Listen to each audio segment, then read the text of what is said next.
Hello students, इस video में हम परेटो प्रिंसिपल या 80-20 रूल के बारे में बात करेंगे और इससे ये पता करेंगे कि किस तरीके से हम कम एफर्ट लगाकर ज़्यादा से ज़्यादा मार्क्स ला सकते हैं, कम से कम स्टडी करके ज़्यादा से ज़्यादा मार्क्स ला सकते हैं और किस तरीके से हार्डवर्क को हम स्मार्टली कर सकते हैं। सब लोग बोलते हैं हार्डवर्क करना है या स्मार्ट वर्क करना है। हमें करना हार्डवर्क ही है, लेकिन उसको स्मार्ट तरीके से करना है।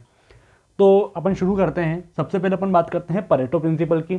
परेटो एक इंग्लैंड के इकोनॉमिस्ट थे जिन्होंने जब वो इंग्लैंड की जो वेल्थ है उसको जब वो एनालिसिस कर रहे थे तो उन्होंने ये देखा कि जो पूरे इंग्लैंड की 80% वेल्थ जो है वो सिर्फ 20% पीपल्स के हाथ में ही है। उसके बाद में उन्होंने जब चीज़ें देखा तो दूसरी जो लाइफ के दूसरे जो चीज़ें हैं उनके अंदर भी 80-20 प्रिंसिपल कहीं पर बहुत जगह अप्लाई हो रहा था। जैसे अपन बात करते हैं कि दुनिया की जो 80% ऑफ वेल्थ है वो सिर्फ 20% पीपल्स के पास है। 20% जो फार्मर्स है वो बची हुई 80% पॉपुलेशन को ग्रेन्स फीड करते हैं। ऐसी बहुत सारी चीज़ें हैं, जैसे हमारे कपड़े हैं जो 20% कपड़े ही हम और 80% टाइम्स जो है हम पहनते हैं। ऐसे बहुत सारी चीज़ें हैं, हर जगह 80-20 प्रिंसिपल जो है अप्लाई होता है। अब हम बात करते हैं कि इस 80-20 रूल को हम कैसे अपनी लाइफ में या स्टडी में लगा सकें। तो अपन यहाँ पर बात करते हैं कि हमारे पास दो स्टूडेंट्स हैं। ये एक इस बुक के अंदर जो 80-20 रूल बुक है उसका एक एग्जांपल दिया हुआ है। इसके बाद में एक एग्जांपल और बताऊंगा जो मेरा खुद का जो मेरे टीचिंग एक्सपीरियंस से मुझे अभी तक मिला है। तो सबसे अपन पहले बात करते हैं, एक स्टूडेंट ए है, एक स्टूडेंट बी है। अब एक स्टूडेंट ए है वो 12 आवर पढ़ाई कर रहा है, बहुत सारी बुक्स से वो बहुत सारी पढ़ाई कर रहा है और एक्टिविटीज़ या दूसरी चीज़ों में ध्यान नहीं दे रहा है। अब जो दूसरा बच्चा है वो 12 आवर्स नहीं पढ़ रहा है, उसने कुछ सेशंस बनाए हैं, उन सेशंस के अकॉर्डिंग पढ़ रहा है और वो पूरी बुक को नहीं पढ़ते हुए सिर्फ जो इंपॉर्टेंट चीज़ें हैं या इंपॉर्टेंट क्वेश्चंस है उन्हें पढ़ रहा है। देखिए मैं आपको बताता हूँ, जैसे अगर हम बात करें एमपी बोर्ड की तो मोस्ट ऑफ द क्वेश्चन जो रहते हैं एमपी बोर्ड के उसमें जो उनका पैटर्न रहता है वो पिछले 5 साल के पेपर के डिपेंडेंट ही रहता है। मतलब पिछले 5 साल से जो पेपर आ रहे हैं उन्हीं से कुछ क्वेश्चंस उठ के, मोस्ट ऑफ द क्वेश्चंस उनसे ही उठ के जो रिसेंट पेपर रहता है उसके अंदर आते हैं। लेकिन जब हम बात करते हैं सीबीएसई की तो सीबीएसई में क्वेश्चंस रिपीट नहीं होते हैं, लेकिन पैटर्न बहुत बार रिपीट होता है। अब अगर यहाँ पर बात करें तो जो स्टूडेंट ए है वो बहुत सारी बुक्स पढ़ रहा है। अब इतनी सारी बुक्स पढ़ने के कारण उसको क्लियर नहीं हो पा रहा है कि उसे क्या चीज़ आती है, क्या चीज़ नहीं आती है और क्या वो कर सकता है। लेकिन यहाँ पर जो स्टूडेंट बी है वो सिर्फ क्या कर रहा है कि जो प्रीवियस ईयर क्वेश्चन है किसी भी एग्जाम के, ये रूल किसी 9th-10th एग्जाम या कॉलेज के एग्जाम या सिर्फ किसी भी एग्जाम के अंदर अगर आप देखेंगे तो हर जगह अप्लाई होता है कि जो प्रीवियस 5 साल के पेपर है अगर आप उनको थॉरोली अच्छे से कर लेते हैं और उसको जो है थोड़ा डेप्थ में समझ लेते हैं कि जो सामने जो क्वेश्चन पेपर बना रहा है उसकी क्या नीड है, तो अगर आप उसको समझ लेंगे तो आप इजीली क्या कर पाएंगे, उसको सॉर्ट आउट कर पाएंगे। तो जो स्टूडेंट बी है वो सिर्फ और सिर्फ इंपॉर्टेंट क्वेश्चंस करता था, पूरी बुक्स के बारे क्वेश्चंस उसने नहीं करे थे और ये कंटिन्यूसली बहुत घंटे पढ़ता था, जिसलिए उसका जो माइंड है, हमारा माइंड 45 मिनट से ज़्यादा पर्टिकुलर किसी भी एक चीज़ के ऊपर अटेंटिव नहीं रह पाता है। इसका मैंने पहले वाले वीडियो में आपको बताया था, एक पोमोडोरो टेक्निक होती है कि हमारे जो स्टडी के सेशंस है उसे 45 मिनट्स में तोड़ लेना चाहिए और 45 मिनट्स स्टडी करने के बाद हमें 10 मिनट या 15 मिनट का ब्रेक लेना चाहिए। उस ब्रेक के अंदर हमें थोड़ा सा क्या करना पड़ेगा, कुछ फिजिकल एक्टिविटीज़ करना चाहिए ताकि जिससे हमारा माइंड फ्रेश हो जाए और फिर से हम अगले 45 मिनट्स के लिए रेडी हो जाएं। और ये जो बंदा था वो सेम प्रिंसिपल अप्लाई करता था और फाइनली जब देखा कि इसने अपने बहुत कम टाइम और बहुत कम एफर्ट करके ज़्यादा परसेंटेज लाया एज़ कम्पेयर टू इसके एफर्ट्स और इसके जो इसके एफर्ट्स और इसके टाइम के कंपेयर में। अब ये सब बातें तो आपको लग रहा है कि किताबों में दी हुई है, लेकिन रियल में क्या रहा, मतलब जो है हुआ है। जैसे लास्ट ईयर जो है मेरे पास एक स्टूडेंट आया था, वो स्टूडेंट वाकई में बहुत ब्रिलियंट था। ब्रिलियंट और एवरेज स्टूडेंट इनके बीच में कोई ज़्यादा डिफरेंस नहीं होता है। ये जो ब्रिलियंट स्टूडेंट रहते हैं वो अपने रिसोर्सेज का और अपने टाइम का पूरा यूटिलाइज करते हैं और जो एवरेज स्टूडेंट रहते हैं वो अपने टाइम और रिसोर्सेज का पूरी तरीके से यूटिलाइजेशन नहीं कर पाते। मैं सीधा सा एग्जांपल बताता हूँ। मैं एक होम ट्यूटर हूँ, उसने मुझे मार्च में एग्ज़ाम होती है, उसने मुझे जनवरी के कुछ वीक्स में मुझे बुलाया था पढ़ाई करने के लिए।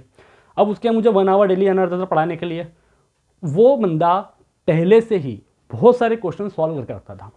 वो मेरे लिए नहीं बैठता था कि सर आएंगे फिर सर पढ़ाएंगे फिर मैं वो क्वेश्चंस करूँगा, नहीं, वो पहले से पूरी बुक को करके रखता था और उन बुक में से जो टॉपिक्स उसको नहीं आते थे वो मुझसे डायरेक्ट वो पूछता था। मतलब 1 घंटे के अंदर वो सिर्फ और सिर्फ उसके डाउट्स क्लियर करता था।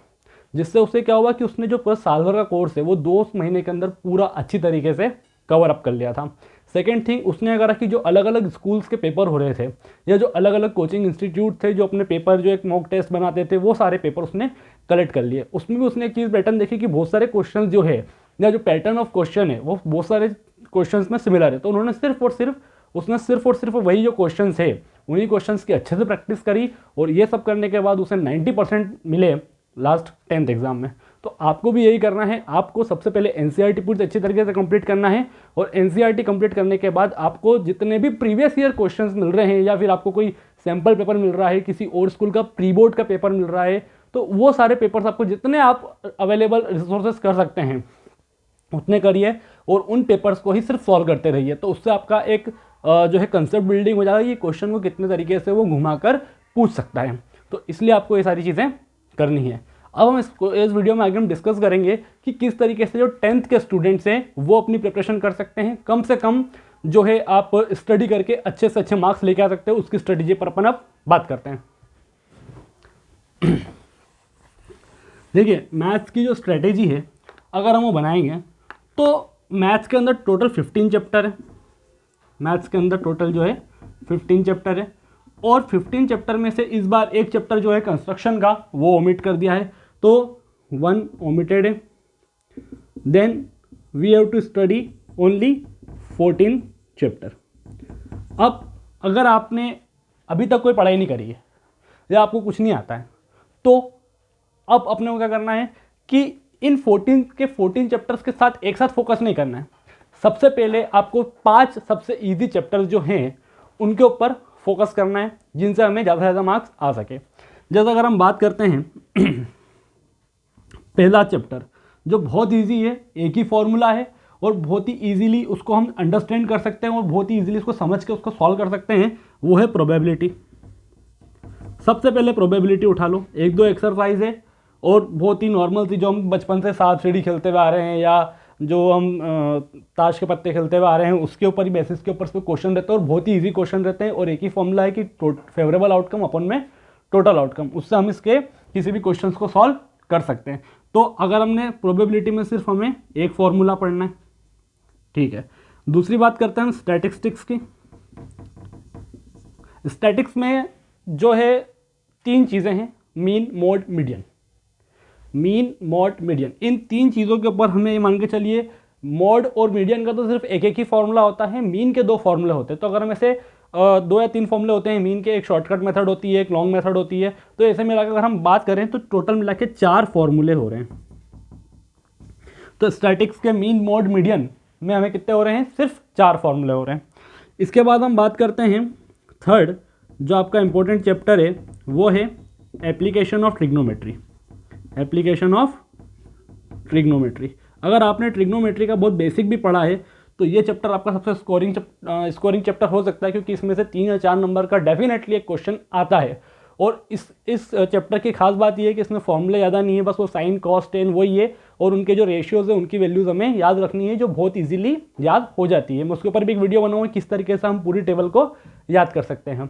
दूसरी चीज़, इसके अंदर भी सिर्फ अगर आप देखोगे तो एनसीईआरटी में सिर्फ एक एक्सरसाइज है, एक एक्सरसाइज में कुछ 15-16 क्वेश्चन है। अगर आप उतने ही सॉल्व कर लेते हो तो आपके लिए एक क्वेश्चन 3 या 4 नंबर का आप एग्जाम में इजीली अटेम्प्ट कर पाओगे और उसको सॉल्व कर पाओगे। अब हम बात करते हैं चैप्टर नंबर 4 की, that is area related to circle. Area related to circle भी बहुत सारे स्टूडेंट्स को ऐसा लगता है कि सर बहुत डिफिकल्ट चैप्टर है सर, ये तो इसमें बहुत ये लगता है, बाकी ऐसा कुछ नहीं है। उसके अंदर सिर्फ 2 ही फॉर्मूले हैं, एक तो सेक्टर निकालने का फॉर्मूला है और एक सेगमेंट निकालने का फॉर्मूला है। तो अगर वहाँ पर भी, यहाँ पर हम मान लेते हैं एप्लीकेशन ऑफ ट्रिग्नोमेट्री में 1 फॉर्मूला है और एरिया रिलेटेड टू सर्कल में 2 फॉर्मूले हैं। अगर आप ये अच्छे से कर लेते हो तो ही आप easily area related to circle को भी सॉल्व कर पाओगे। एरिया रिलेटेड टू सर्कल के अंदर क्या रहता है, तो 2 फॉर्मूले रहते हैं, एक तो रहता है एरिया ऑफ सेक्टर और एक रहता है एरिया ऑफ सेगमेंट। और एरिया ऑफ सेगमेंट में भी एरिया ऑफ सेक्टर का फॉर्मूला यूज होता है और एक ट्राइंगल का एरिया हमें अप्लाई करना पड़ता है। तो इसके टोटल मिला के अगर हम देखें तो 4 चैप्टर, सिर्फ 1, 4, 5, 6 और 2, 8, सिर्फ 8 फॉर्मूलाज अगर आप कर लेते हो अच्छे से तो आपने 4 चैप्टर कंप्लीट कर लिए, which is approximately equal to 1/3 of your syllabus.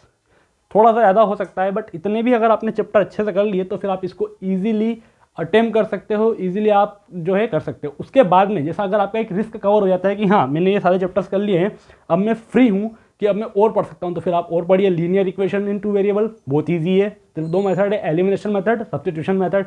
उसके बाद में आप बात करेंगे जब क्वाड्रेटिक इक्वेशन की, तो क्वाड्रेटिक इक्वेशन में भी 2 मेथड्स है। एक तो आ जाएगी आपकी क्वाड्रेटिक फार्मूला मेथड, जिसके ऊपर मैंने वीडियो बनाया है, और दूसरी हो जाएगी आपकी स्प्लिटिंग द मिडल टर्म।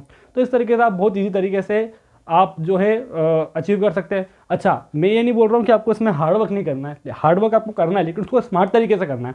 आपको ऐसा नहीं कि आप एक ही क्वेश्चन को 10-10 बार कर जा रहे हैं, नहीं, एक क्वेश्चन को 2 या 3 बार करके देखिए, और एक बार अगर उसका कंसेप्ट समझ आ जाता है तो फिर आप उसके बेसिस के ऊपर बहुत सारे क्वेश्चन कीजिए अलग अलग वेराइटी के, ताकि उससे क्या हो, इजीली आपको समझ आ पाए कि आप किस तरीके से मतलब किस तरीके से आप उसको अटेम्प्ट कर पाएँ। तो इस वीडियो को यहीं पर खत्म करते हैं। आगे और आप बताइए मुझे कमेंट करके आप किस टॉपिक के ऊपर वीडियो चाहते हैं, और अगर आपको वीडियो पसंद आया तो उसको आपके क्लासमेट के साथ शेयर करिए, लाइक और सब्सक्राइब जरूर कर दीजिएगा। Thank you for watching.